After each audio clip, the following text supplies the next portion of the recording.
అంతవరకు బెదరని లంక కథ ఒక్క పూటలో మారిపోయింది.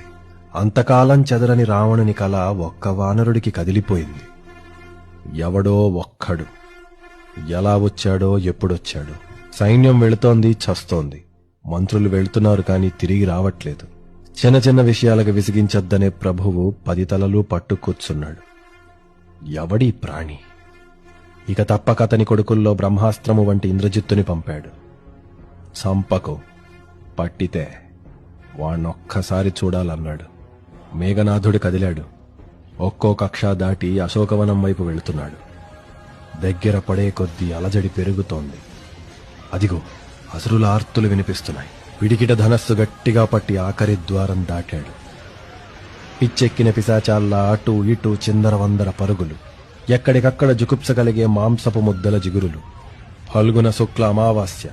ఆకాశంలో మెరుపులు. ఏయ్, ఎక్కడ్రావాడు అని కేకవేశాడు. ఒక అసురుడు వణికిపోతూ ప్రాకారంపైకి వేలు చూపాడు. అప్పుడే తడియంటి నింగిజారిన మెరుపు వెలుగులో ఆ భయంకరుణ్ణి చూశాడు. ఒక్క పొంగులో సింహగర్జన చేయగా ఆ కేకకి త్రికూటమే వణికిపోయింది. ప్రళయకాలము పుట్టి రుద్రుడే లంకలోకి దూకాడా? వింత రూపము కట్టి విష్ణు అవతారం ఎత్తాడా? ఆ ప్రాణి ఏదో జపం చేస్తోందే. ఏంటది?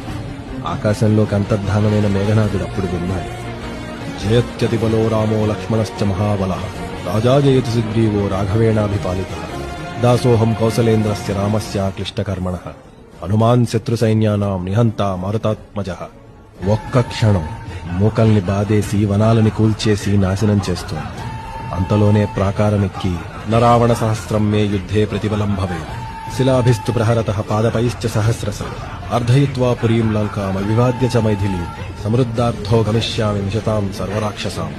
రాముడి దూతట లక్ష్మణుడికి జయము, సుగ్రీవుని దూతట సీతమ్మకు అభయము.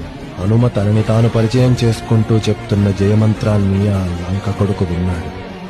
నన్ను కొట్టేదెవడు, నన్ను పట్టేదెవడు అంటూ ఆ సవాలుని విని అసురుల మొత్తం పరుగులు పెట్టగా ఆ పూటదాకా ఆగకుండా ఏడ్చిన తల్లి మాత్రం